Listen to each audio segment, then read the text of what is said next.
लोक सभा चोणां आ रही ने ते उत्थे ही चोणां दे विच सियासत दा अखाड़ा पूरी तरह भखिया होया है ते कांग्रेस पार्टी दे नाल जुड़ी वड्डी खबर सामने आ रही है ते दस दईए कि डॉक्टर धर्मवीर सिंह गांधी ने कांग्रेस दा पल्ला फड़िया ते जिस नूं लैके दस्सिया जा रहा है कि पटियाला तो ਜਿਹੜੀਆਂ लोक सभा चोणां दे विच उम्मीदवार ਜਿਹੜੇ कांग्रेस पार्टी दे ਵੱਲੋਂ चुने जा सकते हैं ते दूजे पासे बीजेपी दे विच पटियाले तो महाराणी परनीत कौर ਜਿਹੜੇ कि उम्मीदवार ऐलाने गए ने ते हुण इन्हां दोवां दी टक्कर भी हो सकती है ते एक दूजे नूं लोक सभा चोणां दे लई ਜਿਹੜੇ जरूर टक्कर देणगे ते उत्थे ही अज डॉक्टर धर्मवीर गांधी ने कांग्रेस पार्टी दे विच एंट्री कीती ते दूजे पासे दस्सिए कि साल 2016 दे विच आम आदमी पार्टी तो दूरी बनाई ते हुण कांग्रेस पार्टी दे वल्लों लगातार जेड़ा अपने उम्मीदवारों को लेके जल्दी ऐलान भी हो सकता है। होर की कहना है कांग्रेस पार्टी का, सुनते हो। महान पार्टी को एक ऐसी पार्टी जिसने देश के स्वतंत्रता संग्राम में बहुत भारी योगदान दिया और बाद में नए भारत के निर्माण में पंडित नेहरू जी की जो एक वैज्ञानिक विचारधारा थी, साइंटिफिक टेम्पर था, जो उन्होंने जो हर क्षेत्र में जो हिंदुस्तान को अपने पांव पे खड़ा किया, डेमोक्रेटिक इंस्टीट्यूशंस को बनाया, उनको मजबूत किया, आर्थिक प्रगति की और देश में एक नई ऊर्जा आज़ादी के बाद पैदा की। तो इस परिसर में आकर हम लोग बहुत संतुष्ट हैं, बहुत खुश हैं। जहाँ तक मेरा ताल्लुक़ है, मेरा नाम डॉक्टर धर्मवीर गांधी है। गांव से आए थे, जो गांव की संवेदनाएं थी वो साथ लेके आए थे। मेडिकल कॉलेज में आए, डॉक्टर बने। विद्यार्थी जीवन से मैं सक्रिय राजनीति में चला गया। मैं वामपंथी विचारधारा से प्रभावित हुआ और यहाँ तक कि एमरजेंसी जब मेरा फाइनल ईयर था तो उस वक्त मुझे जेल भी जाना पड़ा। तो जेल से छूटकर एमबीबीएस किया, फिर एमडी किया, फिर कार्डियोलॉजी में मैं असिस्टेंट प्रोफेसर के बतौर रिटायर हुआ गवर्नमेंट मेडिकल पटियाला से। जब कुछ अंदर आग होती है ना, तो जब भी समाज में हिलजुल होती है तो आपका जो दिल है, जो जिसके दिल में आग है, वो आग बाहर निकलती है, वो धधकती है वो। और जब 2011-12-13 में जो अन्ना आंदोलन चला तो मेरे को ऐसे लगा कि जब सारी दुनिया सड़कों पे है, हवा का एक नया ठंडा झोंका आया है, देश बदल रहा है, समाज बदलेंगे, देश बदलेंगे, नई राजनीति करेंगे, एक लोगों की बात करेंगे, इंट्रा पार्टी डेमोक्रेसी होगी, स्वराज होगा और एक नई राजनीति शुरू होगी, पारदर्शी राजनीति का युग आया है। तो मैं अपना क्लिनिक बंद करके I just joined the party, आम आदमी पार्टी।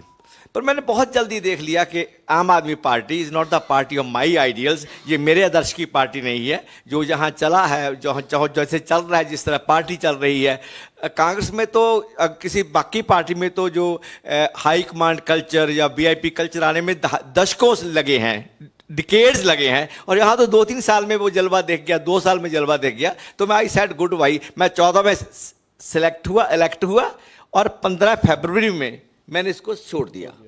उसके बाद मैं अलग अलग प्लेटफॉर्म में एक्टिव रहा, अपना डॉक्टर के तौर पर भी और सामाजिक कार्यकर्ता के तौर पर भी। आज जब राहुल जी ने ये भारत जोड़ो यात्रा शुरू की तो क्योंकि मैं खुद राजनीतिक तौर पर मेरे में भी हलचल चल रही थी, उथल पुथल चल रही थी, तो मैंने देखा कि आज ये साधारण समय नहीं है, ये असाधारण समय है। They are not ordinary times, they are extraordinary times. और इस समय जिस आदमी के दिल में जमहूरियत धधकती है, सेकुलरिज्म है, संविधान के प्रति आदर है, इंडियन कॉन्स्टिट्यूशन की इथोस हैं, उसके लिए उसके मन में एक उसके साथ रहना चाहता है। और जो संस्थाएं हैं, लोकतांत्रिक संस्थाएं हैं, उनकी जो आज़ादी है उसको बरकरार देखना चाहता है और देश में सामाजिक न्याय की बात वो देखना चाहता है। तो ऐसे समय में जब ये सब कुछ खतरे में हो और जब 2024 ना तो ये ऑर्डिनरी टाइम्स हैं और ना 2024 का इलेक्शन ऑर्डिनरी इलेक्शन है, देश का इतिहास लिखे जाने वाला है।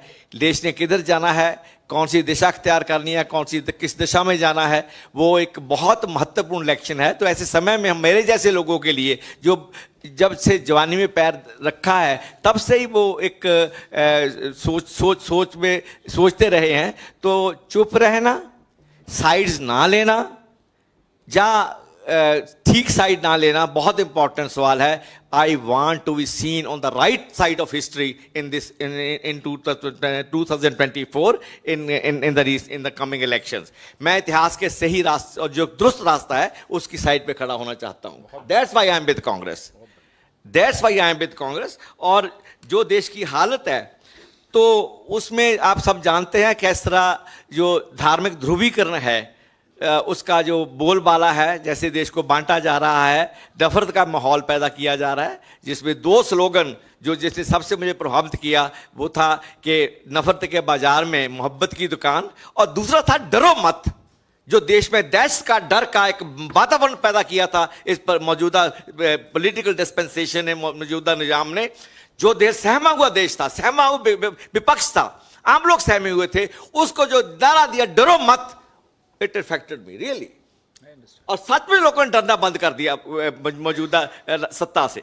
तो ये दो तीन बातें थी. तो व्हेन जब राहुल जी ने जब कॉल दिया, I reach Kanyakumari, stayed there for 2 days. फिर मैंने पंजाब में ज्वाइन किया, देन मैं जम्मू कश्मीर में, वहाँ 3 दिन रहा मैं कश्मीर में. I from start to end I was emotionally physically associated with Bharat Jodo Yatra and then Bharat Jodo Nyay Yatra again in different forms. So ये सारा कुछ एक थोड़ा प्रसंग है. तो देखो, एक तो मैंने पहले बोला है कि जो रिलीजियस पोलराइजेशन है, जो समाज को बांटने वाली है, देश को तोड़ने वाली है, that has to be fought. और मैं कहता हूं कि this is a war which has to be fought and I am going to fight this war. Election no election, MP no MP, ticket no ticket, that's not the question at all. It was never from my childhood till date. ना ये आम आदमी party join करने के समय था और ना ये आज है. I want to make it clear to media people and to the Congress party also.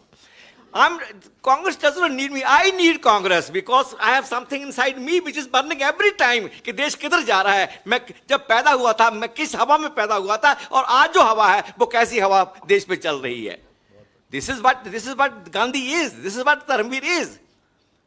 सो ये माहौल है, रिलीजियस पोलराइजेशन का माहौल है, जो सेफरनाइजेशन किया जा रहा है, जो सोशल फैब्रिक है जो तोड़ा जा रहा है, उसको नष्ट किया जा रहा है, और जो धार्मिक ध्रुवीकरण है ये जितना बड़ा खतरा है, और इकोनॉमिक डिस्पैरिटी, जो आर्थिक विषमता है वो आसमान छू रही है. अब कोई किसी वक्त ना कि गरीब और अमीर का एक कोई प्रोपोर्शन हुआ करती थी, इट इज डिसप्रोपोर्शन. पता ही नहीं है कब अडानी के पास कितना पैसा चला गया है, पता ही नहीं कि हिंदुस्तान के 200 परिवारों के पास कितना पैसा है और बाकी 70-80% लोग किस हालत में जी रहे हैं. जो आर्थिक विषमता है, और जितना बड़ा ये सवाल है, और जिसको अक्सर हमारे दो के साथ राहुल जी ने बड़ा टाइमली, और जब लोगों का ध्यान इस तरफ नहीं था, जिस स्लोगन खड़ा किया था, तो वो it was a very indicative, very descriptive slogan था. I was quite impressed.